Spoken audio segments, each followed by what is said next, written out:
Ya Rabbi salli ala Rasul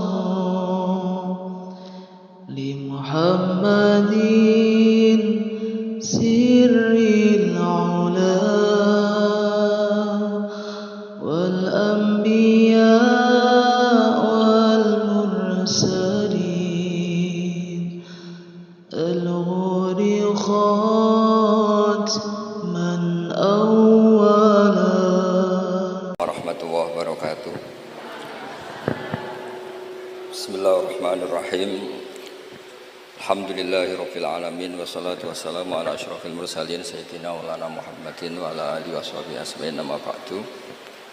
Ingkang sangat kula hormati guru kita bersama Kiai Haji Anwar Mansur, Kiai Haji Abdullah Kafaki Mahrus, Kiai Haji Abdul Hakim, Kiai Haji Anim, Kiai Haji Zamzamis dan ingkang kula hormati Bunyai Aina Ma'ruf ingkang kula hormati iki wonten Gubernur Jawa Timur Bu Khofifah sedanten Bunyai ingkang kula hormati. Iki kula sekedar dugi niku pun dadi anak yang berakhlak karimah. Dados kula mboten perlu nyampean mau idho kata-kata tekotok niku pun saleh pol mriki diutus ning Aina lewat Gus Subab. Gus Subab itu putrane Mbah Mun. Terus kalau diteror satu orang tidak mandi ya dua orang.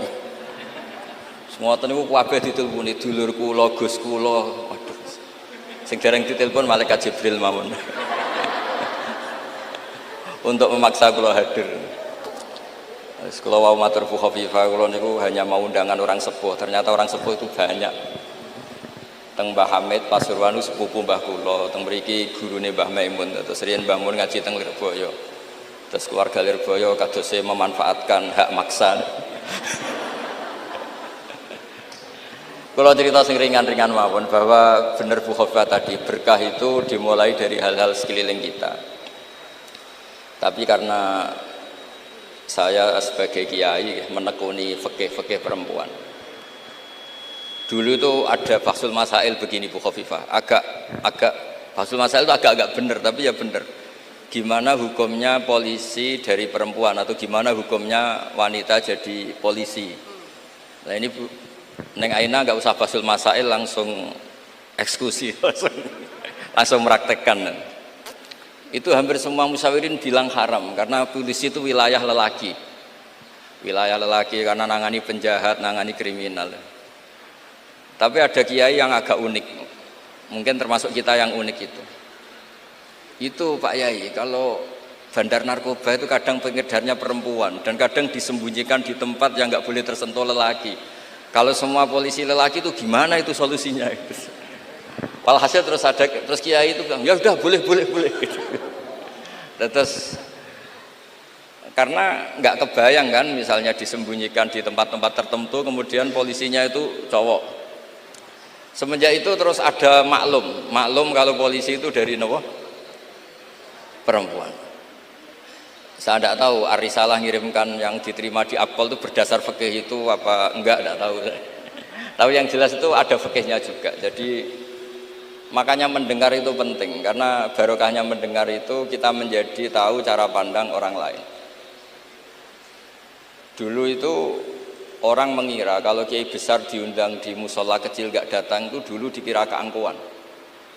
Tapi semenjak ada sudut pandang, terus niki sekaligus hormat nama Ar-Risalah. Ar-Risalah itu nama kitab Imam Syafi'i paling terkenal. Jadi beliau itu diminta menulis kaidah usul fikih untuk kajian fikih. Yang meminta namanya Abdurrahman bin Mahdi. Ya ini tadi saya juga memberi hadiah sama Gus Sofa sama Gus Alawi kitab Ar-Risalah. Kemudian ditulis tebel sampai sekitar 700 halaman namanya kitab Ar-Risalah. Di situ ada kaidah-kaidah cara menganalisis Quran dan hadis.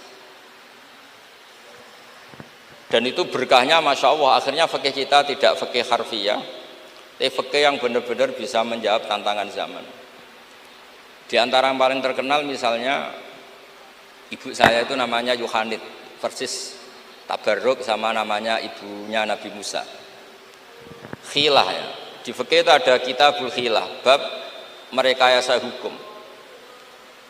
Jadi Nabi Musa kita tahu lahir di tahun yang ada kebijakan menyembelih anak-anak Bani Israel, sehingga sama ibunya dilarungkan ke sungai.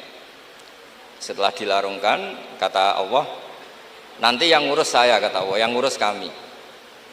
Delalah malah ditemu Fir'aun, karena Allah ingin mempertontonkan betapa bodohnya Fir'aun, orang yang mengklaim jadi Tuhan, kemudian malah ketipu ngerumat orang yang yakunu sababa halaki mulki, yang menjadi sebab kehancuran kerajaannya. Jadi betapa bodohnya Fir'aun, dia anti anak Bani Israel, tapi malah ngerumat orang yang paling ditakutin, yaitu Nabi Musa. Setelah itu Nabi Musa kecil disusui siapa aja nggak mau. Ini cerita kecerdasan perempuan zaman itu sudah cerdas. Jadi sebelum sekolah Arisalah juga ada yang cerdas ya.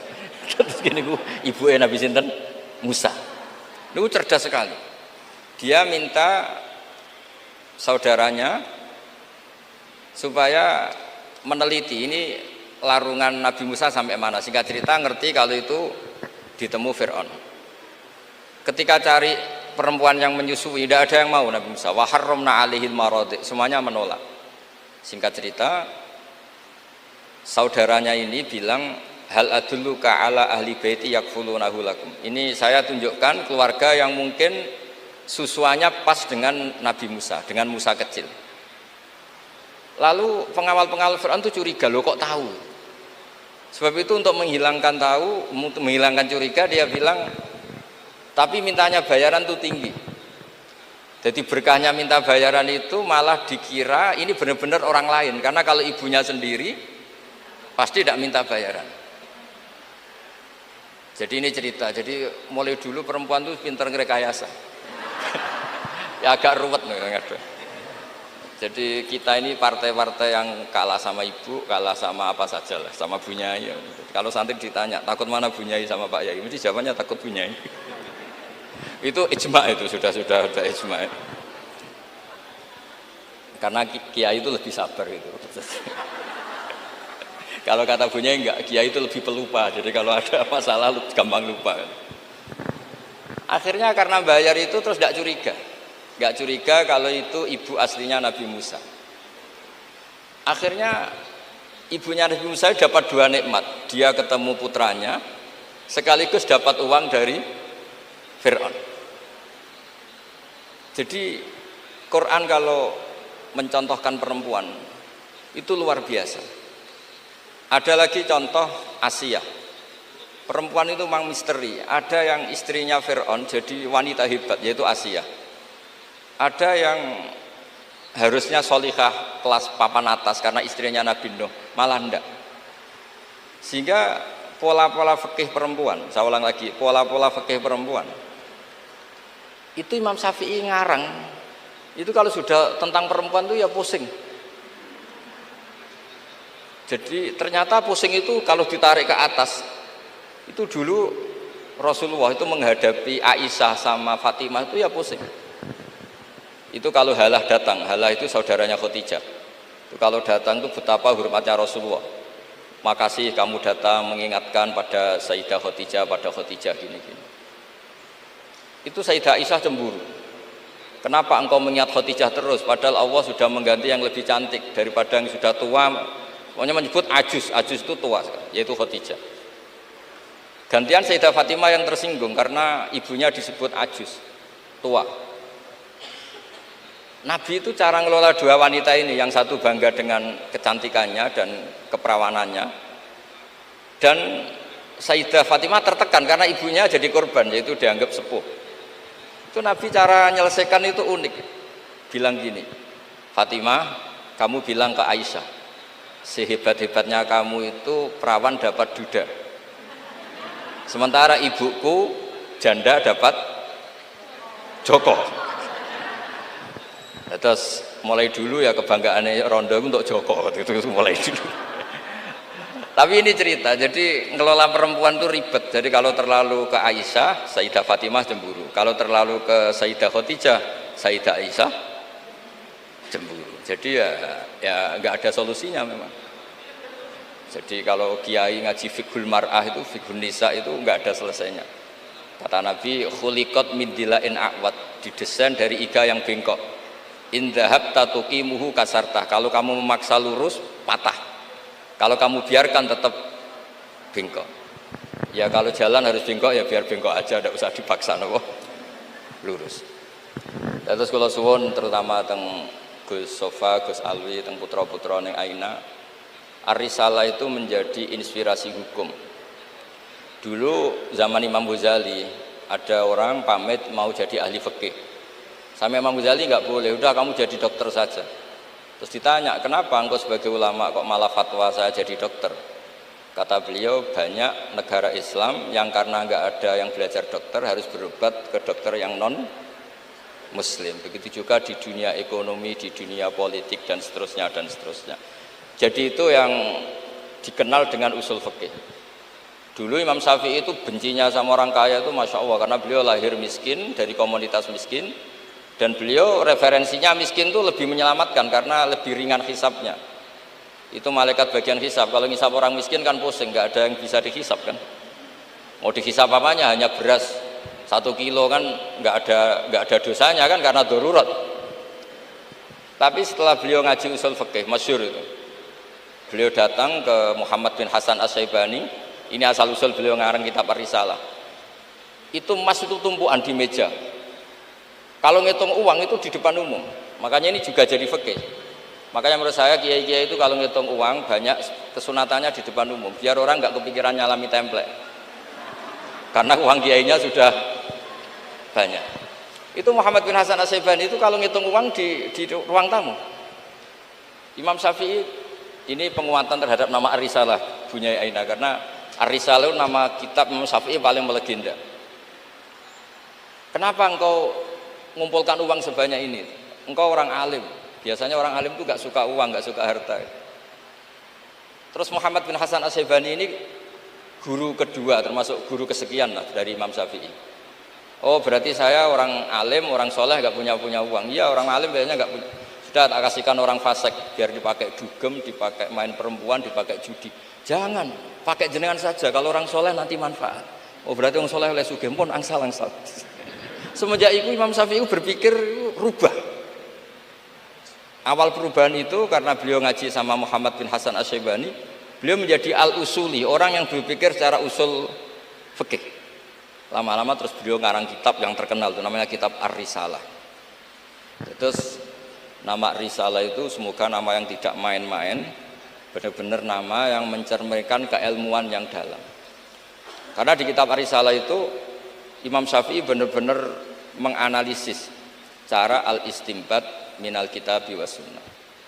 Ya, terus beliau kalau ditanya masyhur itu ya, apa dalilnya perempuan misalnya mimpin, beliau cerita, ini wajadtum ra'atan tamlikuhum wa utiyat min kulli syai'. Semuanya itu ada dalilnya. Meskipun nanti ada aturan-aturannya, tapi Imam Syafi'i itu begitu fasih. Dan ini bisa kita lihat kalau kita belajar kitab Ar-Risalah, karena logika yang dibangun kayak tadi. Boleh nggak perempuan jadi polisi? Pertama pilihannya pasti tidak boleh, karena ada wilayah-wilayah yang ekstrim, takut diperkosa, takut mengalami pelecehan seksual macam-macam. Tapi ketika pertanyaannya dibalik, ketika kejahatan ada yang bentuknya nyuwun sewu pemerkosaan dan harus dites, terbukti tidak diperkosa apa enggak, apa-apa. Terus kalau polisinya lelaki semua itu gimana ya? Begitu juga dokter kandungan, dulu tuh geger, dokter kandungan tuh boleh enggak dari lelaki, geger.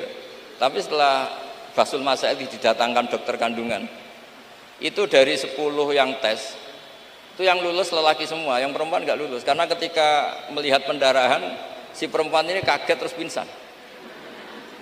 Akhirnya yang dablek-dablek ini yang lulus jadi